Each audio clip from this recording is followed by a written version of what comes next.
Welcome to Six Pack Discussions, where Cody and Jared take on the biggest, most talked about headlines with logic, passion, and a six pack of beer.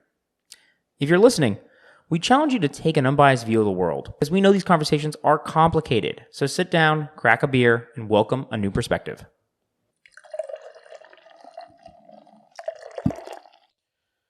Okay, guys, coming in. New episode, Six Pack Discussions. Got Jared and Cody here, as usual. We are drinking Corona Familiar. It's a beer by Corona. I think it's a little bit different than the traditional. That's the level of analysis you're about to get from us today, boys. Yeah, it's a little bit different than the traditional Corona. But it's funny because it's like familiar, like it should be a familiar taste. Yeah. And so far, I would say it's semi-familiar. You know what I equate that to? Because think about it. Corona obviously comes from Mexico. Yeah. Right? So this is like the Corona original recipe, if you will. Oh. Because I got this out of Carniceria. So you think that this might be like... This is equivalent to Bud Light to us. Oh, I'm sorry, Budweiser to us. You know how they always have like original Budweiser? Yeah. So, but there's a Corona and then there's Corona Light. Mm-hmm. And so you think this is actually predating of Corona? Correct. Oh, interesting. And so they kind of refined this to make Corona out of it. Pure guess. Okay. Pure guess. Well, you are a beer connoisseur, so maybe you are right. Self-proclaimed, yep. Drew, what are we talking about today, buddy? Today we're going to be talking about population, and more specifically, incentivization or disincentivization of population growth and or shrinking. There have been a couple different countries or policies throughout the world for, U.S. offering various tax credits and tax deductions for kids and kids' expenses, or to the very extreme, what China did for quite some time, only allowed one boy. One child policy. Yeah, one child policy. Yeah, it wasn't one boy. Well, yeah, that is correct. It's just that they would want a boy to carry on the family legacy. Thank you for correction. Yeah, which is kind of funny. And just a little aside there on that. If every single family wants a boy to carry the family name, how is the boy ever going to procreate? And thus the problem with the one child policy in China. They're having a problem at this point in time. They have a mismatch naturally, which is so weird I guess pretty much on almost every type of animal. Naturally, there is a balance of males and females that are generated, right? There's a 50-50 chance that you'll have either or. And so if you think about it, in most countries and in the world, really, males and females are usually about 50-50 of the population. Yep, that's beautiful nature checks and balances. Exactly. Right. Yep. China offset theirs by, I think it's like more than 5%. So they have almost 60% of their population are male and 40% are female. So you can imagine what 1 out of 5 boys are probably having trouble finding a mate because there just isn't any mates, right? Any females to, of course, procreate with. And so they're really having a challenge, fertility crisis, not because of fertility being a problem, but there just isn't enough females to mate with. Yeah. Kind of weird, right? No, I think that is interesting. And without notable. Going too much in, yeah, it's absolutely notable.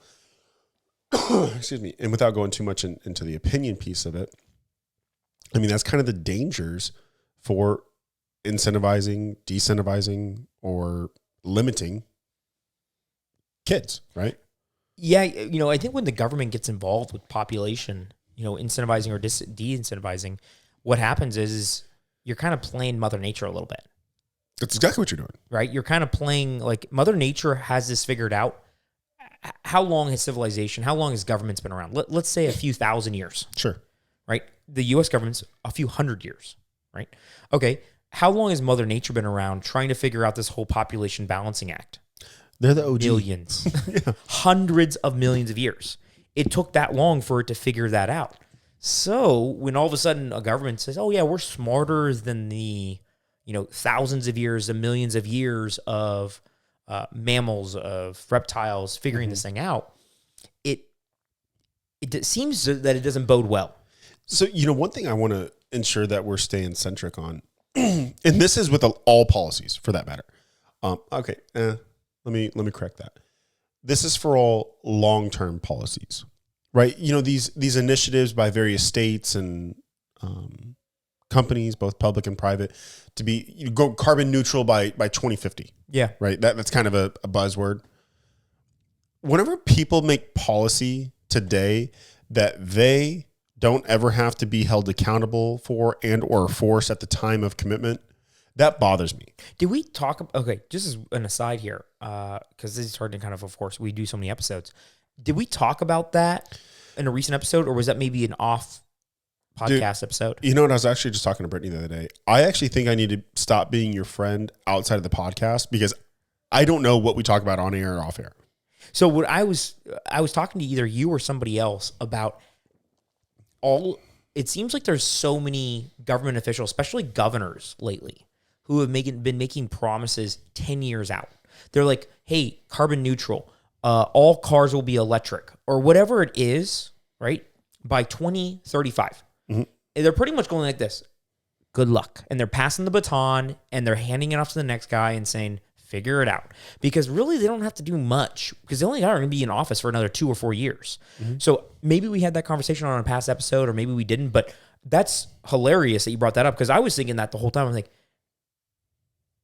people are making drastic policy stances, yeah, but not actually being responsible for it. And I think that's a problem. Yeah. You should only be able to promise things that you can get done in your term almost. Honestly, I would vote for that bill tomorrow. Like, hey, you're not no, it's challenging because no. So here's what bothers me. Because I think it's so weak, and we are getting a little off topic here, but I think what we're trying to talk about is these not unrealistic, right? I think it's,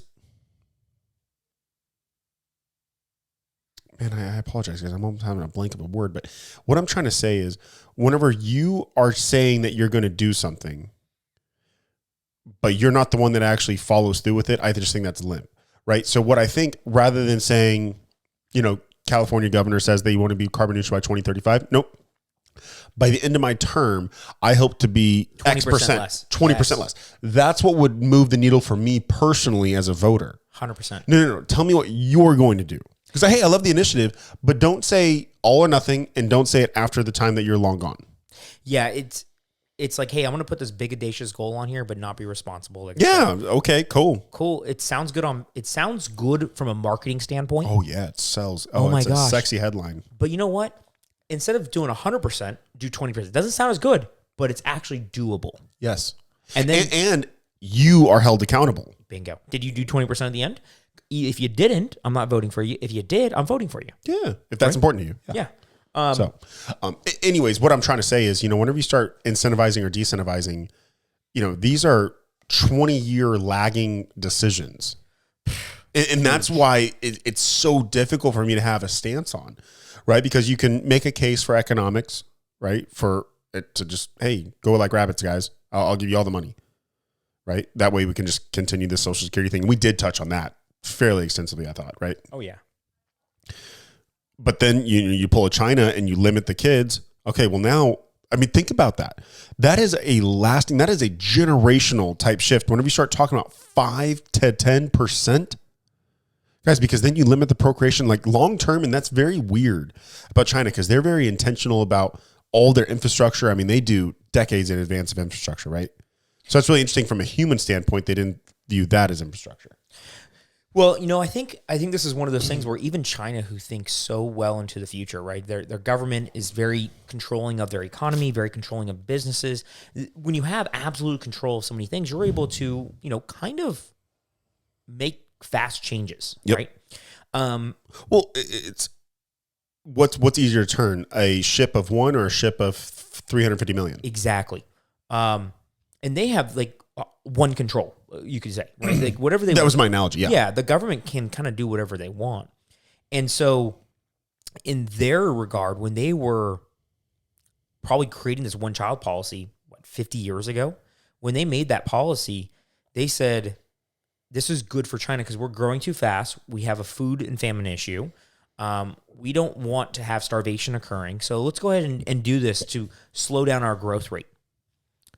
Well, little do they know, 60 years from now, 80 years from now, they're going to have an economy collapsing issue because all of those people that have been working that are right now 50 and 60 are going to stop working by either dying or retiring, and there's no one going to fill their job. And if no one can fill their job, and this is kind of getting into some of the background here, what happens with the population either being stationary or contracting meaning actually decreasing.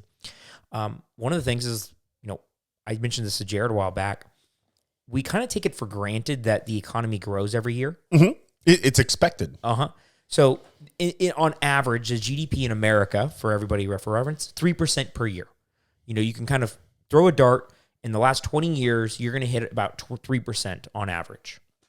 That's good, right? Cool. GDP growth. Stock market. We're going to expect the stock market to grow by, 6%? 6 to 8.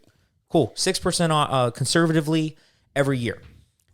All those companies, they do a lot of R&D. They do a lot of research. They do better business modeling. But really, when it comes down to it, why are they growing by about 6%? Population growth. Maybe there's 6% more people in your country that buy 6% more products. And those 18-year-olds just became 19 and now need to buy their first car, right? There's more 19-year-olds than there were last year buying cars. So it's funny because a lot of companies do so much strategic planning, but really when it comes down to it, you almost can do what's predicted, right? It's so funny whenever these companies, they have these big audacious goals, 40% growth in a year despite you being 10 years old. Yeah. Unless you have some unique strategic shift, there is just no way in hell a couple of people at a leadership role, barring, significant, like I said, significant strategic shift, acquisition, et cetera, right? Or like a patent on something new and exciting. 40% for a 10-year company, like you should reasonably expect, to your point, 6%. Yeah. The only people that are getting 40% are companies that are usually less than 5 years of age, right? Or, in a boom situation, like in the last 10 years, there's been a tech boom. Or to your point, I thought you said it beautifully there, the patent. Yeah, a patent on something. Or maybe you develop a vaccine that has government approval that no one else has. Yep. Right? You have essentially a monopoly in the market.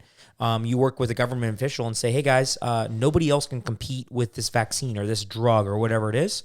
You develop a 20-year patent. Well, you're probably going to have a 10 to 15-year growth if you're the only guy that can sell that patent, especially if that's your only drug you've ever produced, which a lot of pharmaceutical companies only produce one really good drug. And we kind of went into that a little bit earlier, but yeah, in the episode. One thing I wanted to go over, I don't know if you had a chance to read into the different types of population growth models. There's really four. Okay. So economists have identified 4 different ones, what they call stage 1, stage 2, stage 3, stage 4. Man, economists and marketers, one and the same, really. They do. They love their stages. They love their kind of graphs. They call a 4-stage model stage 1. Yeah. Well, actually, there are names next to each okay, one I was just saying, damn. So stage 1 is what they call an expanding. This is what they call a high birth rate, rapid fall in each upward age group due to high death rates as well, short life expectancy. So these are normally countries that are third world.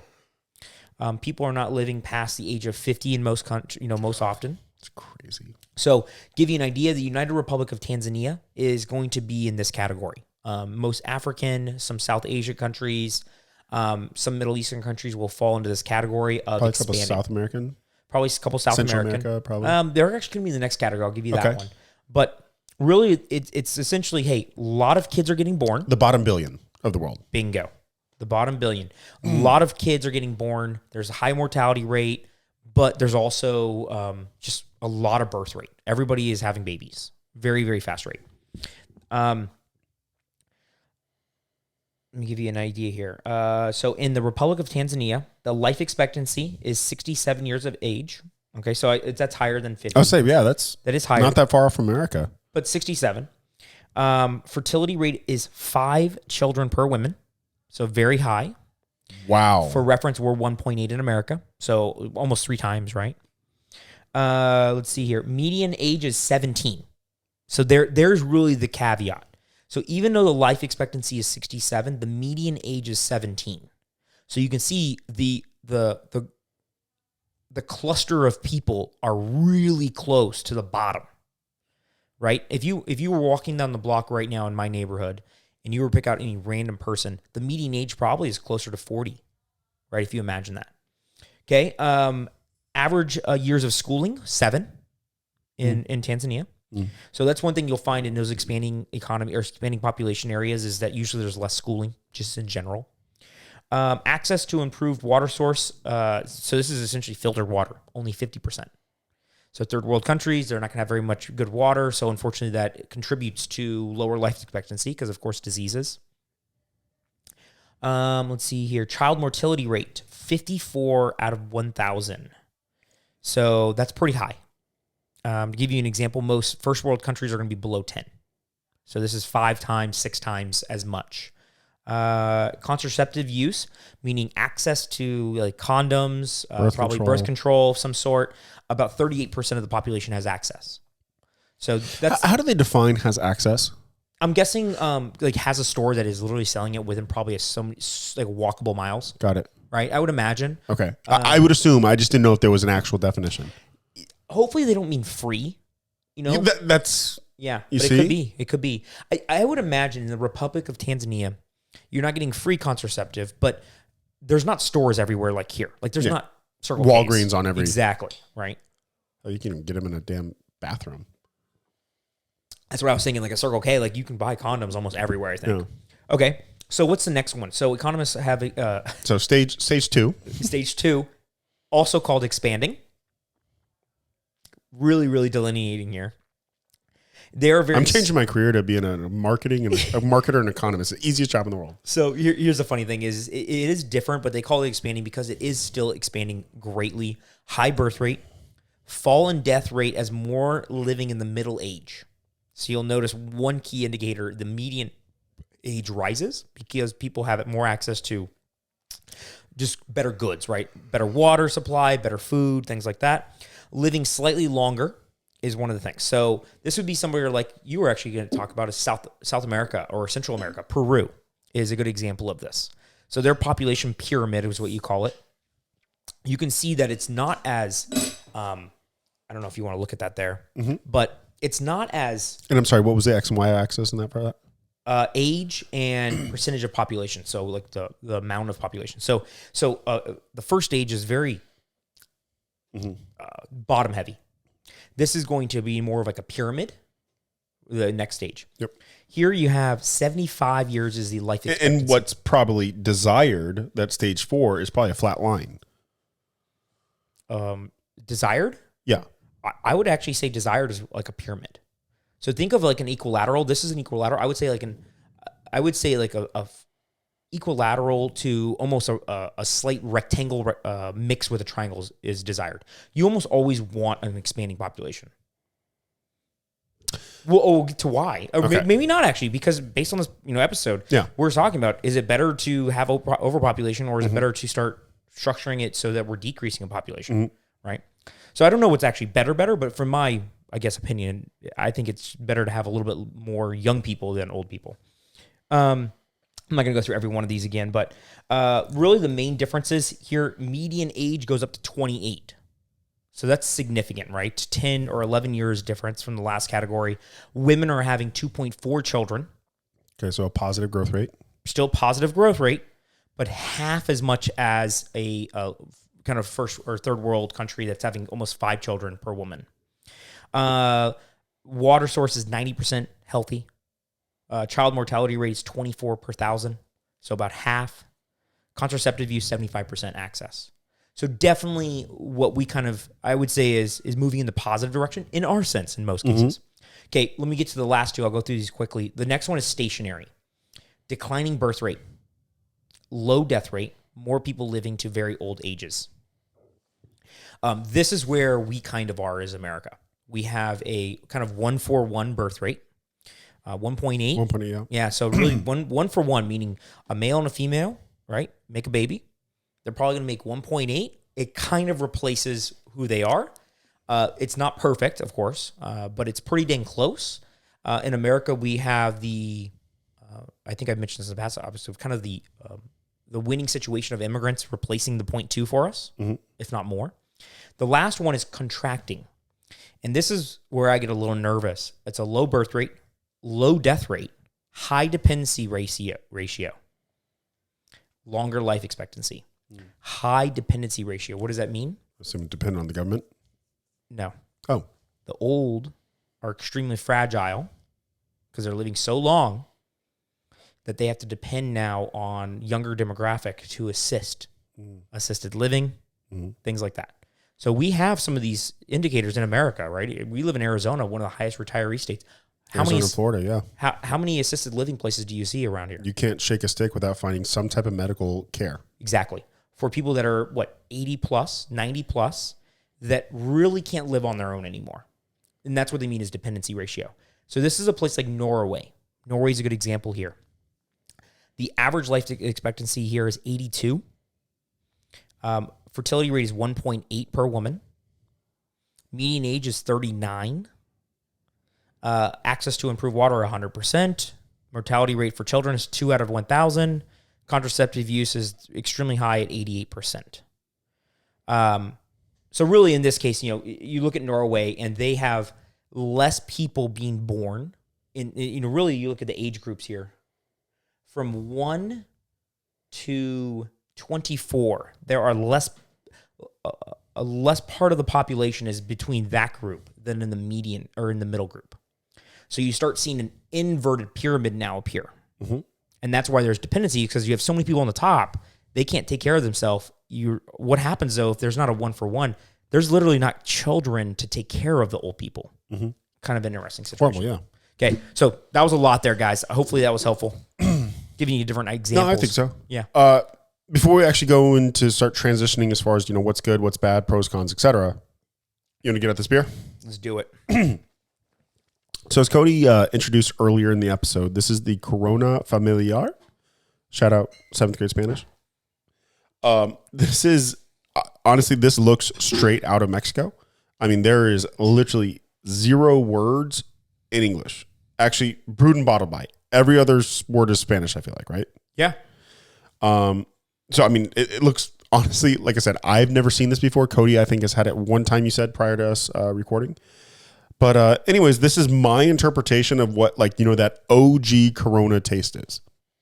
Yeah, we got, 4.8 alcohol per volume. A little bit So, actually higher. a pretty hefty Corona, right? Yeah, I think Corona's Coronas are 3.8, 3.8, 3.9. Yeah, 156 calories.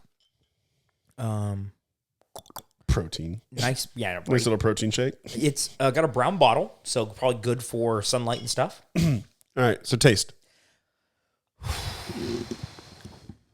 don't know. What are you thinking, man? So I would say 9 times out of 10, we try to do the local craft brews to where they are very flavorful. The spectrum here isn't fair because this is still a traditional beer. I wouldn't call this a craft brew, right? No, but it actually has a unique taste. It does. It's not. It does, but you see where I'm struggling on the scale? Yeah, I got you. So if all things considered, if this is purely just a podcast on beer, I got to give it an honest. I'd probably go 3-4. I was going to go lower than that.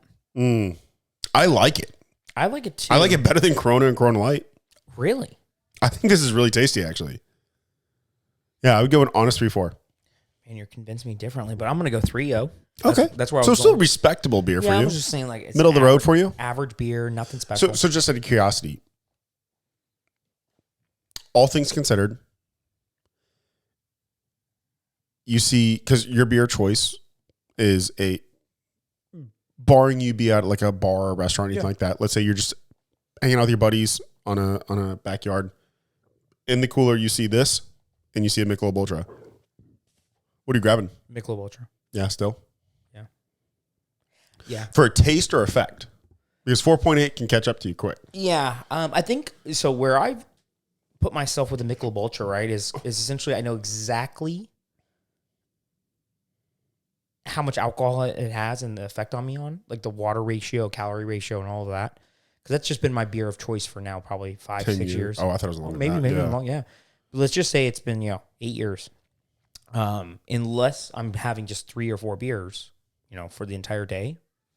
But if it's a backyard barbecue and I know I'm probably gonna have like 10 beers ultra because I know exactly the effect. It's right around that 8 to 10. Yeah, and I know exactly the effect and I know how to kind of maintain where I want to be. Because you know what? When you do a backyard barbecue, it's like 12 o'clock, 1 o'clock in the day. And You got a long day. 8 hours. Exactly. So I'll go ultra. Okay. I would probably try one of these if I've never had it before.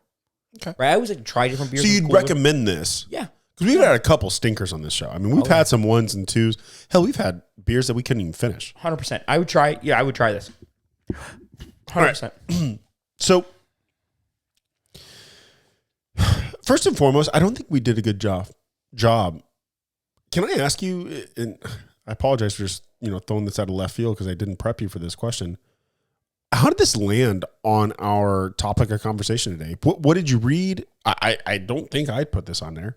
Yeah, I read this. I was watching. Have you seen I don't know if it's a podcast. I watch them on YouTube. The guys from Full Send. What? They're called Full Send or Nelk Boys. Is this like Red Bull or something like that? No, or? I know, right? It sounds like it, right? Full Send. I found out about it because I think UFC Dana White Okay. did a podcast with these guys. It's these two kids. They're probably our age. And they have a pretty big following. They're called the Nelk Boys. They do the Happy Daddy beer, right? So I don't know if you've ever seen the seltzers. They're called Happy Daddy. I'll pretend I know. Okay. So they got some type of sponsorship deal with the UFC or something. I don't know what it is. But I saw them. I was like, I'll check out their episodes. So they've been getting some bigger and bigger names on their podcast. I was like, oh, okay. They got Elon Musk on. So I was like, okay, when we watch this one. And they're long, too. They're like 2.5 hours. So I watched it. And during that episode, this is probably maybe 4 or 5 months ago, I think it came out. And this is why I put it on the list. During that episode, they asked him kind of like the simple question about population. And he's like, I'm not worried about the population. Elon? Yeah. He's like, I'm not worried about the population decreasing. I'm not worried about overpopulation. I'm worried about population collapse. Okay. And I was thinking, that's an interesting take because in general, most people always talk about overpopulation. Well, I think this is almost making full circle, and I know we're only halfway in, but this is in a way making full circle because think about it. So we're talking about people making policy, people worrying about shit that they can't control. Yeah. Right? So now we're talking about like overpopulation because of the baby boomers, it's a very immediate need. So that's what everyone's talking about. But as far as the actual long-term strategy, the shit that they really don't have to care about, right, is the population collapse because that's long after they're out of the office. Yeah, I think so that's actually where I'm both for and against population. The 4-year terms, if you will, for the president at least. Because yes, I like it. We don't want a monarchy or anything like that. We don't have too much power for too long. I get it. But also, is 4 years enough time to see some actual change through? You know what I mean? Well, I don't know. If you hire a CEO for a company, would you expect results within the first quarter, 2 quarters, 3 quarters, 4 quarters? Would you say that CEO has a hell of a lot more power than the president? I don't know, actually. Oh, come on, dude. I would say no. The CEO has way more power. I would have said no 100 years ago. I think nowadays, man, the president has a lot of power. You're talking about the EOs? Yeah. Yeah. I would have said 100 years ago, no way. I would have preferred it that way. Oh, I like our president not having power. Yeah. I like it being truly 1/3, 1/3, 1/3. I just know that if you go, this is why I think there's a lot of power there. And this is why I think it's interesting that people kind of, sometimes they're like, what does the president actually do? If you go through and you look at all of the companies in the world, including the federal government, which is the largest by employees? The federal government. Okay. Hell, the DOD alone probably. Bingo. Yeah. Who controls the DOD? The commander-in-chief. Okay. Who's the commander-in-chief? President of the United States. Perfect. Okay. So DOD and also every single federal agency, the CIA, the FBI, the Federal Farm Bureau, every single agency, right? Let's just say there's 100 of them. Yep. We did an episode on this, right? Yeah. Right. There's 100 of them. Plus the DOD, which has millions of people employed for the Army, the Marines, the Air Force, the Navy, all of them. Okay. So who runs all of those? POTUS. Okay. One guy does. He really does have the ability to get rid of directors, which he does every 4 years, or hire people. And so I think you're in a really, really influential and powerful position if you are the president. Now, what happens though is there's so much bureaucracy in between, and there's such a learning disability that I think when you get elected, you're like, holy shit, this is overwhelming. They're in control of too much. So I think there might be, to your point, a weakness of capacity. Like the CEO of Walmart is probably a lot weaker than the CEO of Twitter, just from a capacity standpoint. I know it sounds like they would be more powerful. So, and I promise I didn't know you were going to say Twitter. So you know how Elon, even, man, ironically enough, you even mentioned a podcast that Elon was on. Yeah. So I don't know if you've been reading lately or keeping up with the news. So Elon, guys, by the time this records, Elon probably purchased Twitter. It went official probably 4 months ago. By the time this airs, 3 months ago. I think 2 months. Oh, yeah. By the time this airs, 3 months ago. And since then, and I hope this ages well, he has been on what's called a firing spree. Oh, yeah. Right? I mean, I think Twitter has literally cut a third of their employees that they had prior to purchase. Yeah, which, good or bad, so has Meta. Hold on. So has Google. Hold on. And where a lot of business case studies are almost being written as we speak and as this airs, is now CEOs are realizing, shit, has there been any real disruptions to Twitter or Twitter's operations or support, et cetera? But yet they're running on a 33% decrease in overhead. Yeah. I guess that's not fair to say. Salary reduction. Obviously, there's other aspects of overhead, so I can't fully say, but large majority of the overhead is salaries, right? Oh, yeah. And benefits and so on and so forth. So it's really interesting, so we're a successful country. Can you run on 33% less? People? Yeah. And I know maybe I'm comparing apples to oranges here. Well, clearly we did run, right? If you think about the early 90s, we probably were about 33% less people. Mm-hmm. So we've grown substantially in the last 20 years. Probably, let's say 80 million people, which is maybe about a third or a quarter. So hold on. So this is where it's kind of interesting, right? So we've grown substantially, meaning just pure population growth, or grown from a productivity standpoint, a profitability standpoint? Question mark, right? Because, our debt has only gotten, now it's what, 33 trillion? Well, the debt, it has climbed tremendously in the last 20 years, right? Yeah. So since the wars in Iraq and Afghanistan, it's been... I think it's like, what, 33 trillion, I think. Yeah. So you know what I'm saying? So, yes, our population irrefutably has grown. But from a profitability standpoint, as a company, as a country... We probably went down. Have we been more productive as a country? So that's what's so interesting. And I didn't know I was going to make this analogy until I was actually on the way over here. I was listening It's like revenues went up, but the cost of the revenue has gone way up. More up, actually. And it's actually negative at this point. I hear what you're saying. So, guys, what Cody's saying is essentially, so the cost is, yes, clearly gone up with the debt. I'm sorry. The actual revenue, i.e., the growth rate has clearly gone up. GDP, but now the production of what this growth rate has gone up actually more. Yeah. Right?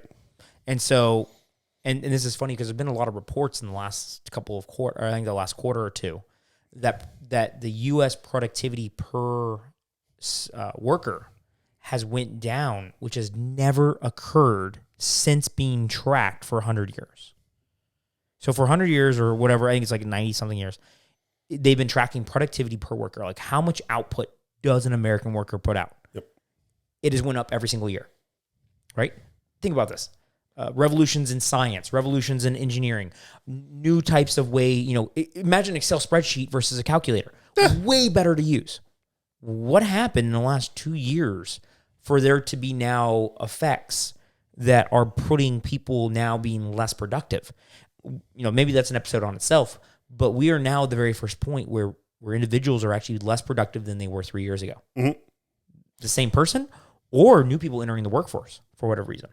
So it's really funny. And I was talking about this with one of my colleagues, and then actually a separate conversation, unrelated conversation one of my friends. I feel like all too often people get too dependent on this phrase. Well, I need more bodies. I need more people. Right? Someone is always apt to hire someone. Oh yeah. You know what I mean? And they just have falsely equated to more people to more productivity. Right? And actually, I will even fault you on that because you just said that, we've grown by 33% since the 90s. Yeah. Well, that's very manipulative in nature, unintended, I'm sure. Well, I just meant like in bodies we've grown. Exactly. But whenever you just say a general, well, it's not irrefutable. It is true. Our population has clearly grown. Those are stats. Yeah. But do you care about, are you a productive guy, a production guy, or just a numbers guy?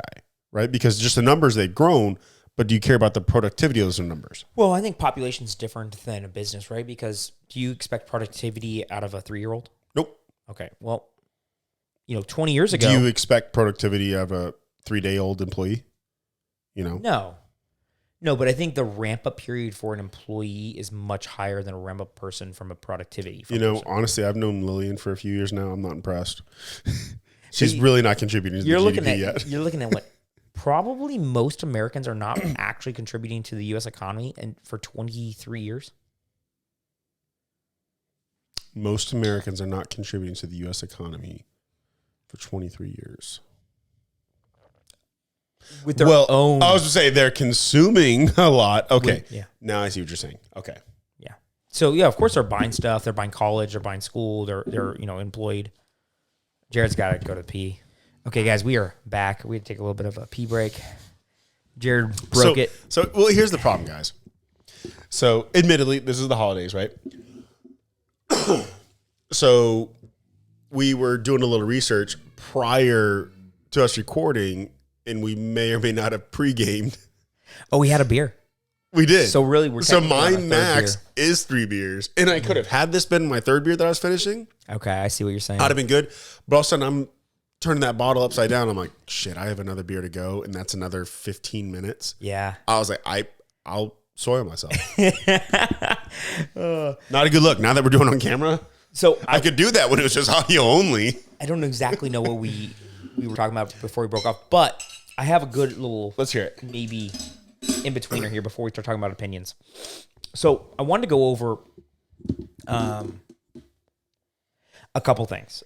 First thing is what causes what really, I think the general take is from multiple different agencies. They've looked into overpopulation. There's actually been government studies on this in the U.S. Is overpopulation, what causes it, and then what are the effects of it, of overpopulation. So what are the causes? Think of it as kind of like pro-con kind of stuff, honestly. First thing is for overpopulation is a decline of death rate. Makes sense. People live longer. You essentially don't die at 34 anymore. You die at 80.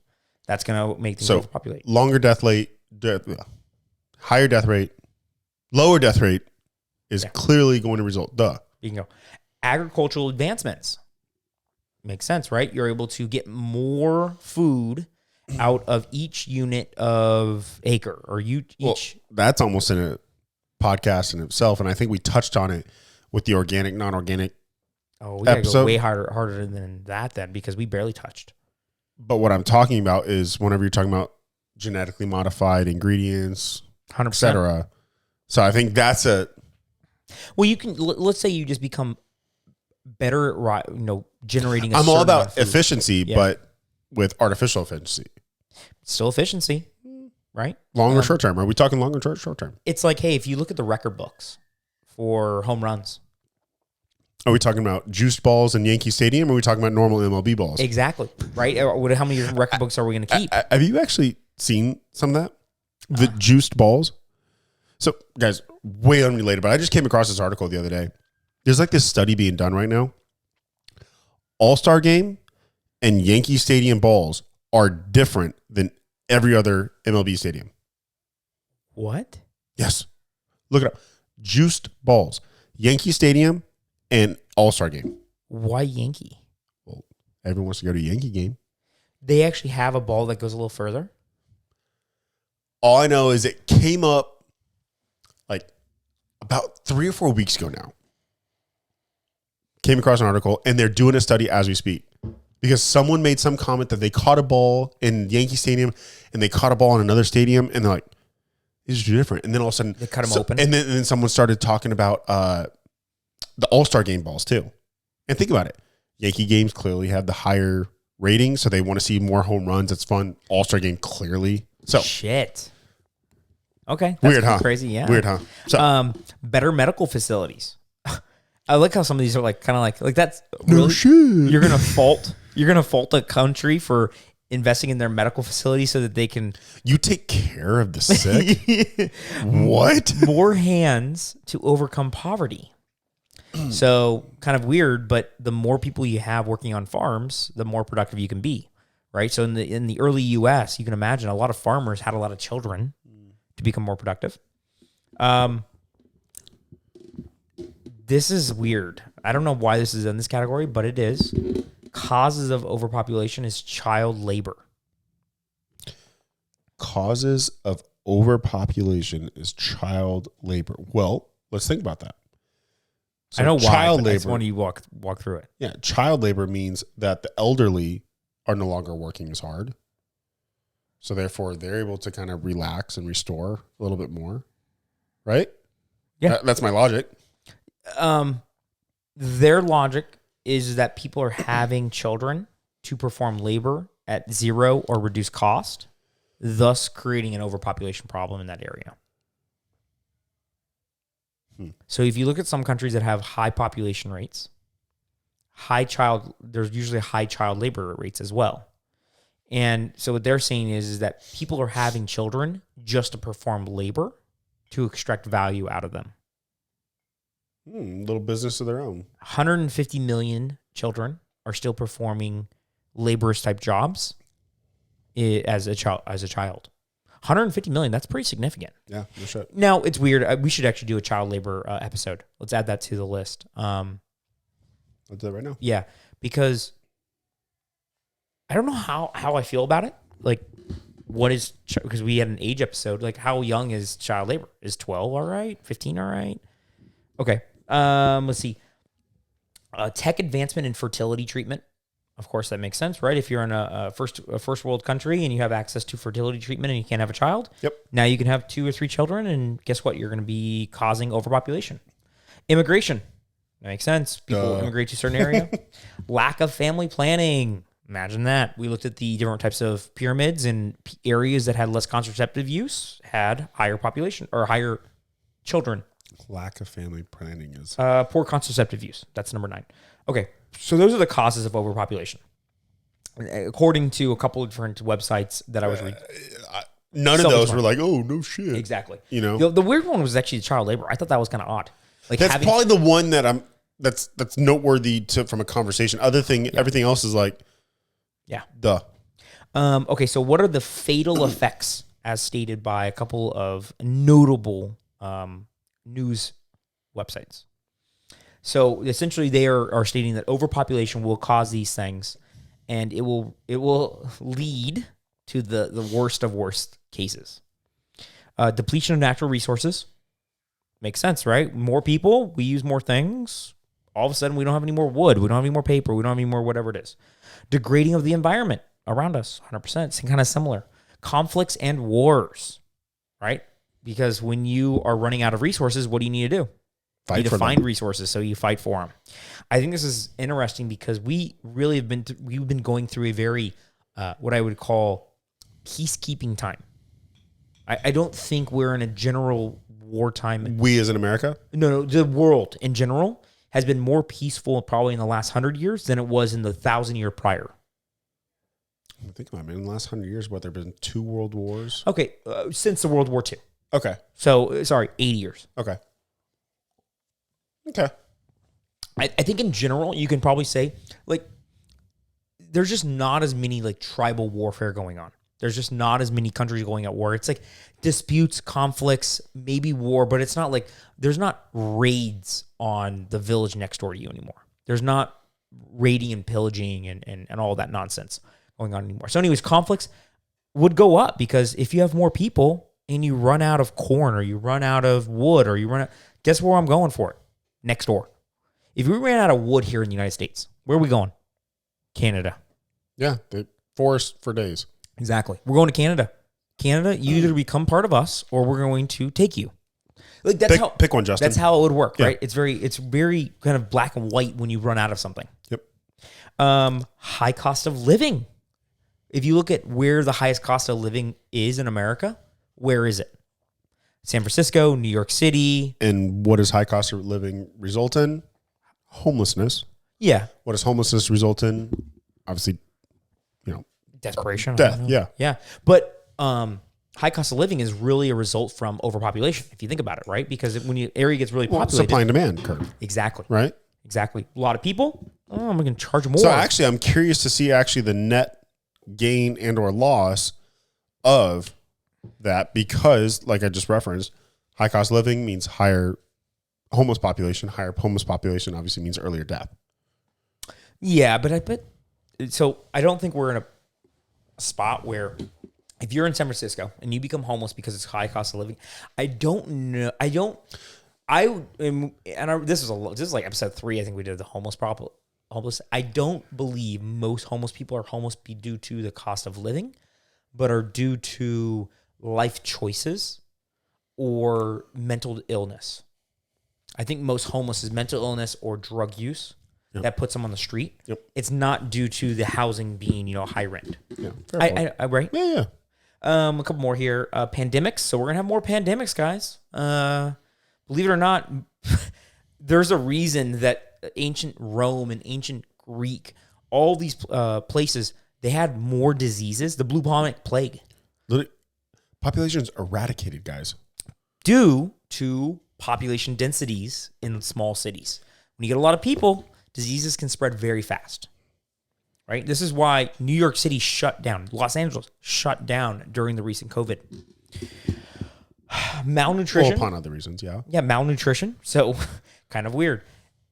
Because of how advanced your agricultural advancements are with GMOs and all of that kind of thing, at a certain point, they can't keep up with the population growth. You actually run out of food. Kind of weird. Water shortages. So we only have so much water. That would happen. And all of these things, what they believe to will lead to extinction of humans. So if we have overpopulation occur, all these effects will occur to humans over time, and humans will go away because of it. We're essentially kind of writing our ticket to extinction. Mm-hmm. I don't know if that helped at all, but kind of ran you through some of the basics of what apparently news is kind of stating. Okay, so want to get into what we Opinions? think? Yeah, what do you think? What do you think about this in general, this topic? In general, it was a lot more thought-provoking than I thought it'd be. There still are a couple no shit moments, right? Yeah. As with every episode, let's face it.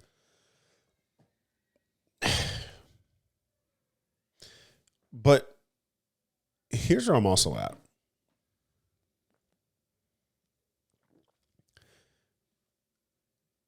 Whenever you start incentivizing, decentivizing certain behaviors, especially, reproduction. And I know this is weird, wrong, whatever you want to call it, but I think a company and a country is a good analogy. Is it not? I mean, is a company not a team of people for trying to achieve a common goal? Are countrymen and countrywomen not a team of people trying to achieve a common goal, with America being the best, right? I think they're slightly different. I would agree. I'm not proud of the analogy, but Yeah. would you say it's fair? Or am I way off? Or maybe let's define at its root what a company is and what a country is, maybe then. If I'm that far off. Yeah, so where I think the biggest difference is, maybe this just helps you out. The biggest difference is how many times right now has a millennial, when you're looking at a resume right now. Yep. How many jobs have they had? 6 plus in the last 8 years. How many families do most people have? One. Yeah. Okay, I didn't know if you're talking about divorce rate. I didn't know where you're going with that. Okay, yeah. Yeah, mostly it's one, right? Like, so the option to leave a company is always there. Mhm. The option to leave your family should not ever be there. Okay.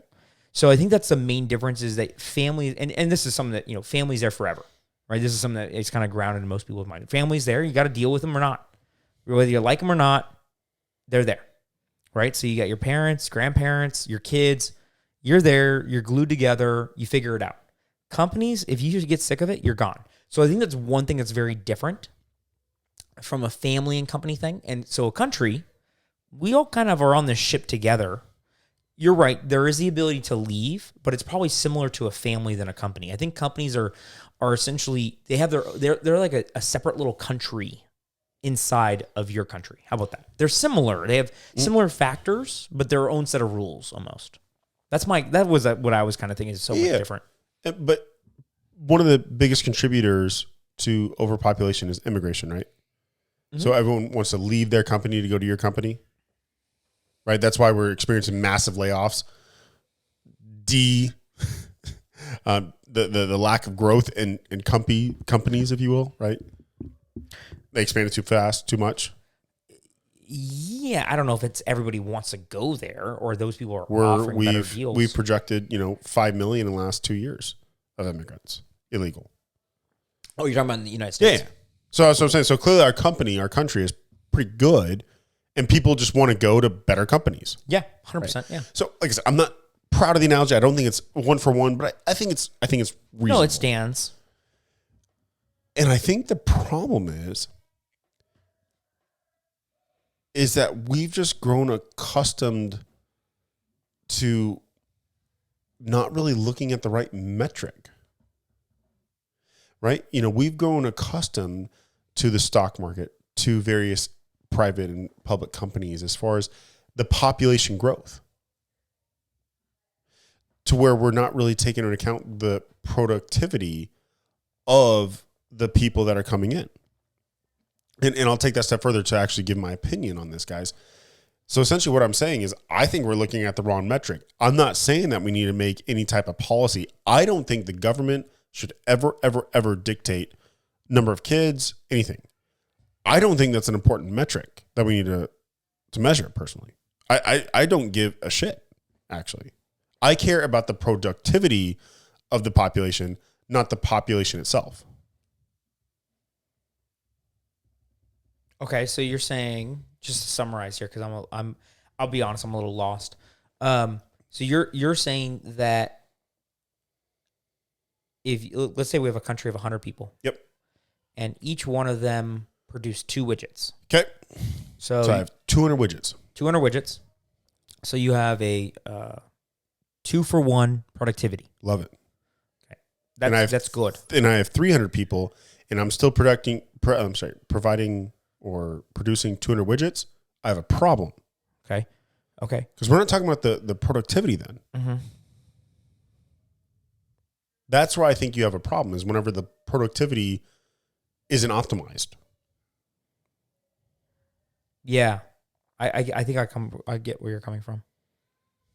So you're saying, okay, what is my population actually doing? Mm-hmm. My GDP should be in line with my population growth.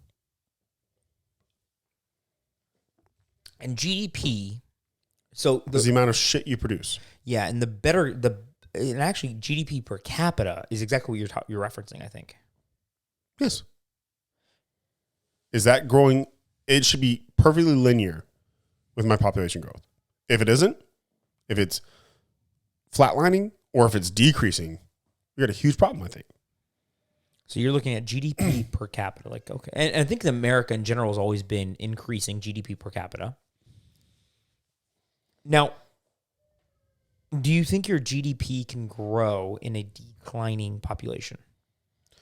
Do I think my GDP can grow in a declining population?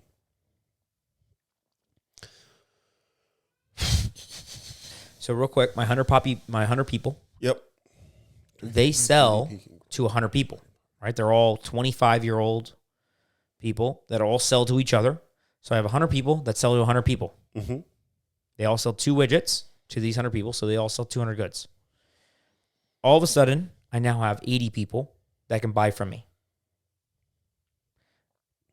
The expectation is that every one of them used 2 last year. So they're going to buy 160 now. Right. But I was accustomed to 200. So you're now going to sell 160. You could convince these people to buy 3, I guess. That's making the analogy too complicated. Exactly. That's where I think population dependency or economy growth is dependent on population growth. But see, here's my problem, because one of the no duh is very real as far as limited resources. So that's why I'm so scared to ever commit to saying, yes, I want to incentivize population growth. Excuse me, guys. That's why I'm so scared, because look, I know you and I have both done long ass road trips. We travel a lot for work, and we've seen some barren fucking land. No houses, no convenience stores, no nothing. So then the layman will be like, oh, well, clearly there's enough room for houses and shit like that. But guys, there's only clearly there's various technology that you can implement to get water and gas and all that shit. But that costs a lot of money. And then you have to start talking about, from a developer standpoint, ROI. Yes, there is land available in Americas and, of course, the other 200 some countries out there. But I'm so scared because there are non-renewable resources out there, right? That we need to live today. We use so many damn non-renewable resources in America, at least. Yeah, I guess we would have to sacrifice so many modern luxuries to not use a non-renewable resource in our day. Yeah, so what I see non-renewables is, I bet you the list of non-renewable resources has increased over the years based on scientific research. And right now, just for example, batteries. Batteries are dependent on cobalt and nickel and lithium, things like that. Right now, Tesla is now developing cars without cobalt in them. So cobalt is a non-renewable resource. It's very rare, takes a lot of child slavery. We've all seen on the element in Congo. It is hard to get. It's expensive. And the process is borderline gruesome of how to get it out. It's extracting it out of the earth. Tesla says, okay, well, is there another way to do a battery without it? And they've now invented another process with another non-renewable that no one thought was a non-renewable resource. So I think the thought of taking a resource and making it non-renewable, I think there's always more out there to do. And even at a certain point, when we use a non-renewable, I think it can get recycled back into the system at a certain price point. So you're saying a non-renewable can become renewable? I think so. Yeah, I don't think it's still there. Matter is never destroyed. Shout out Newton. Yeah. So matter's never destroyed. Right? That was Newton. Yeah, Newton. Yeah. Matter's never destroyed. It's still there. It might be something different. So how do we use that instead? And so I don't know. The idea that the resources are scarce. It's interesting. So matter's never destroyed, but isn't energy? Or is energy just transferred? No, I guess all always, matter. right? Yeah. Is matter energy? Yes. Matter can be stored energy, right? Yeah. Energy or matter cannot be destroyed nor created. So, in this instance, that means that we really don't have a I don't know. There could be somebody out there that's more physics worthy than us, honestly. But you think? Yeah. This will take 2 listeners deep. Man, these guys are fucking dumb. They're like, bro, energy and matter are 2 different things. I don't know, dude. So here's my Yeah, but we quoted Newton, so we got to get some cred. Some cred, right? Yeah, come on. Yeah, matter is neither destroyed nor created, just transferred. Something like that. So so your take is, hey, we have to be cautious about incentivizing or disincentivizing it.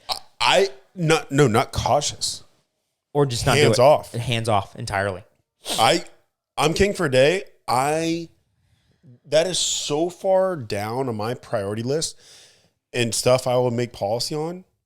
I wouldn't even do it. I would never get to it Because as a president, as a king, So would you remove the tax benefits for children? yes. Because I also think if you're ever having a kid for a tax benefit, chances are you're using a lot more than you're gaining. And maybe that was an overgeneralization. No, I think You mean to tell me as you're doing family planning with Anna, you're wanting for a third? Mm-hmm. Are you wanting for a third because of the tax reasons or because... No, you're not getting a benefit, but you're also, the cost is reduced, right? So the government, okay, this is what the government's doing right now in the U.S., right? Just for simplicity. The government goes like this, okay, well, you have your first child, you kind of find out about this whole tax benefit. I don't think most people are looking into the tax code and saying, oh, I'm going to have a child to have this tax. The tax benefit it's not cash to you. All it is it reduces your taxable income. Exactly. So people aren't looking into it as like, I'm going to get cash in my pocket. It just reduces the amount of taxes. Okay, cool. So you find out about it. And then you're like, okay, how much of a burden has this child been on our family income? Mm-hmm. Right? Okay, it's challenging, but I think we could do it again. So then they have a second child. So essentially that tax, I think it's like $7,500 for a child. I would have paid $7,500 more last year in taxes, right, than I would have with a child. And so what they're doing is they're reducing the burden of having a child in your household. Mm-hmm.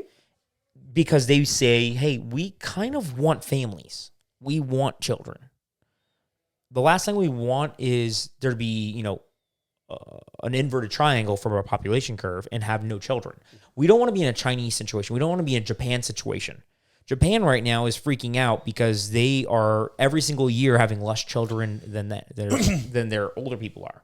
Would you not say that there's people in this world that take advantage of a flawed system in our government and have kids as a source of income? So that's why I would eradicate all decentivizing measures and incentivizing measures for children. So that's a different policy. What I was talking about is tax credit. What you're looking for is a tax welfare. I'm talking about everything that has to do with kids. I would remove all incentivization and decentivization metrics for children. So I think we've already played in the game. Our hands are already dirty. I think other countries are doing this already, and they're definitely going to do it. And so if we want to compete in the world stage, this is one of those situations where, hey, do we want to be in the Olympics? Mm-hmm. Okay, well, in the Olympics, you have to train 300 days a year. That's not more. Exactly. Well, to train 300 days a year, you have to pay your athletes a certain amount of money so that they have a house, they have a trainer, they have a coach, all that. So to play the game that other countries are going to play no matter what and to win. It's almost like the Union episode. Oh, which one's that? Oh, I remember which one it was. Remember Union episodes as far as like other policies, whether you agree or disagree with them. Other companies, the Ford, they're changing from 6 days to 5 100%. days. They're a massive company. You better change or everyone's going to Ford. Exactly. And so I think on a world stage, the last thing we want to do is not play the game of population growth. Agreed. Okay, so we're doing it at a minimal. We're not. I don't think everybody looks at it and says, "Oh, the government is incentivizing me greatly to have a lot of children." Now, the welfare system, maybe a little bit. I think there is some problems there, but I don't think it's bad to have children to be a tax credit to essentially say, "Hey, you owe the government less money because you're essentially going to be generating additional economic benefit by having a child." For example, I have a child. Guess what I'm going to be buying right away? Diapers, baby food, a crib. My economic benefit is probably 5 times that credit that I'm receiving. Mm-hmm. So the government says, hey, guys, that's worth it. That's worth it. The economic benefit is greatly outweighed by having a child by not having a child. You're going to be buying the same amount of diapers, credit or no credit. So I think for the first child, yes. second, third, fourth, fifth, I think that tax credit starts making it easier to make the numbers work. Not personally, but I think just generally, if you did just the basic math and you said, oh man, not even basic math, you just look back at last year. Hey, was last year too hard for us as a family of three? Mom, dad, first child. Was last year hard? That $7,500 tax credit is involved. Was it hard? No, it wasn't. Okay, hey, mama, let's start for our second child. Hey, was last year a little hard financially? Yes.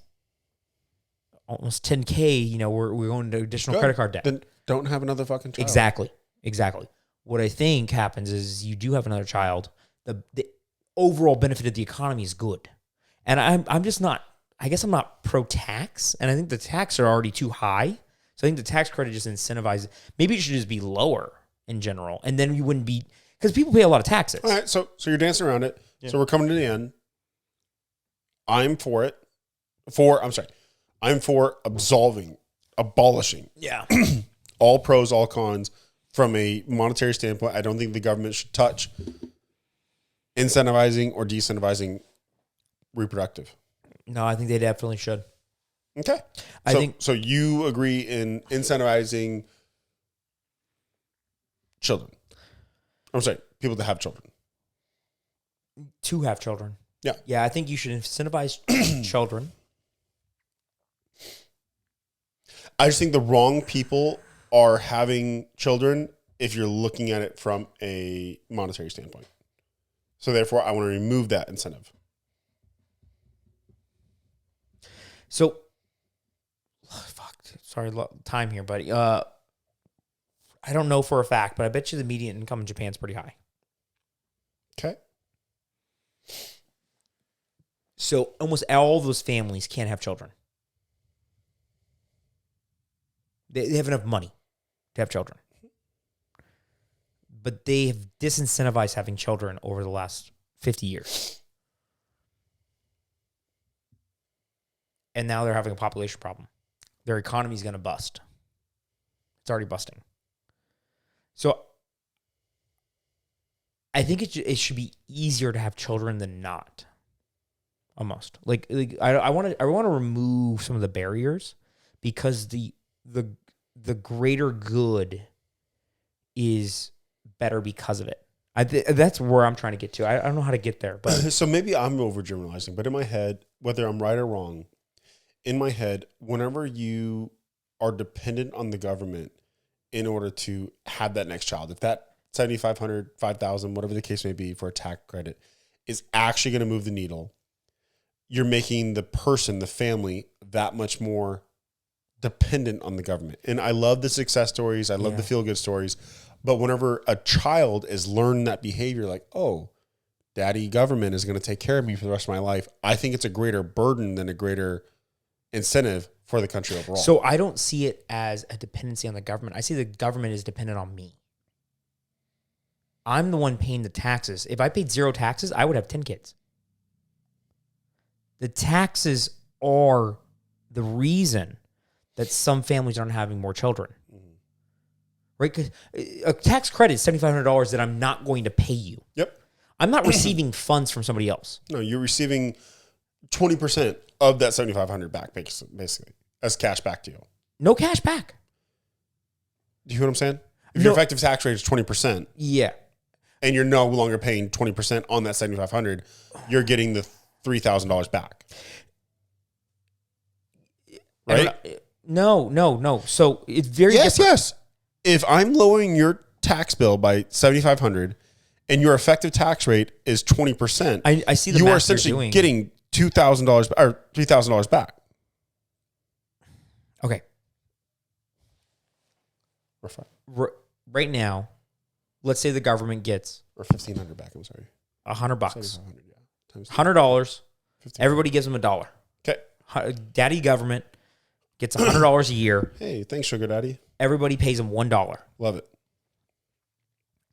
I'm saying, hey, why are we paying them $1? Why are we paying them $1? We get certain benefits, right? Yeah. First responders, roads. Great. Yep. Cool. Is it cost military? Is it cost this amount? No, there's a lot of bureaucracy in Oh, yeah. between, blah, blah, blah, blah. Okay. But I'm not actually getting money from my neighbor's pocket with having a child. Mm-hmm. Now, to your point, there are some individuals that are. Yes. I've already stated that's 100% should be zero. Yes. Okay. Null, void, gone. There shouldn't be that welfare system because it does incentivize the wrong things. What I'm stating is that people that do have children should have a lower tax rate. Honestly, I think the tax rate should just be lower for everybody. Okay. That's not this episode. Yeah.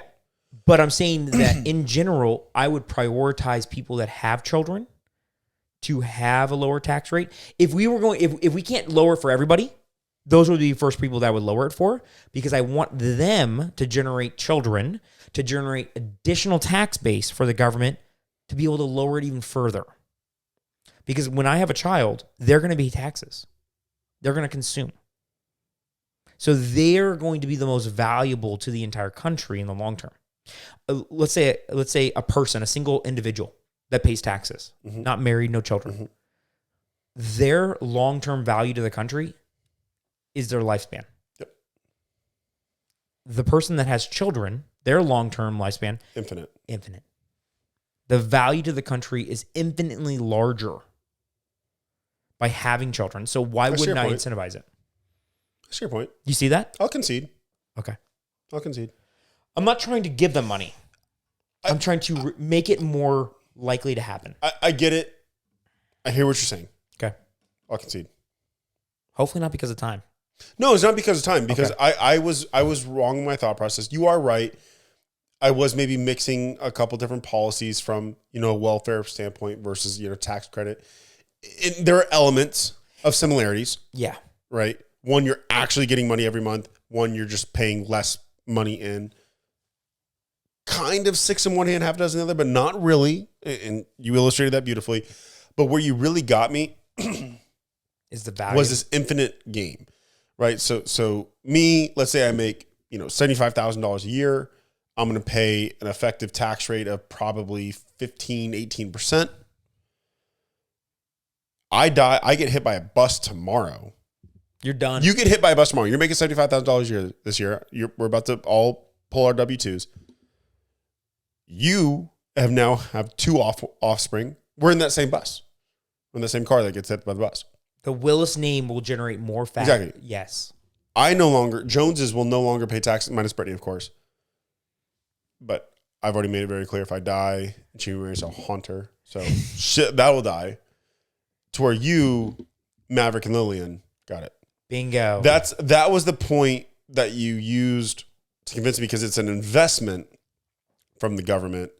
And what I was saying is, I think people that are using the government tax credit, and like I said, admittedly, guys, I was misusing welfare with tax credit. Shame on me. But that's where I was blending it together. And I never want a government incentivization to be a factor in reproduction. And that's where I was melding it together wrongfully. Yeah, I think we're good. Well, duh, because you said, would you say I concede or something? I concede. Oh, yeah, I love it, dude. Dude, I think it was a fun episode. We haven't gotten to a good. I don't like saying I concede, but I like it. The last couple episodes, we haven't gotten too combative, and I think this last 10 minutes has been great for multiple reasons. I think we both were a little confused on each other's stances. I think there's kind of some nuances here that still haven't even been hashed out, to be honest. Tax credit. You know what's funny is, I know we try to keep this at an hour, just given our long-winded natures. We could do this for the next 2 hours between me and you, right here in this couch, in this room. Easy. 18-pack discussions. 100%. We could do it. And it would be funny because I don't even think we would have to try.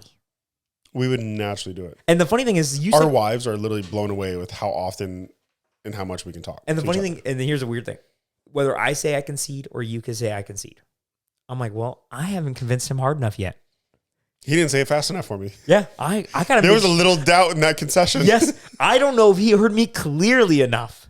100%. Right now, through my mind right now, I'm thinking, I need to make sure it's 100%. You know what's funny is, both of us are today in sales, and yet we will not accept yes as an answer by either one of us. I'm like, hey, I need to make sure it's drilled into his mind so he never goes out to the world and goes spills this wrongful thought process. I love it. Okay, see you guys. Thanks, guys. Bye.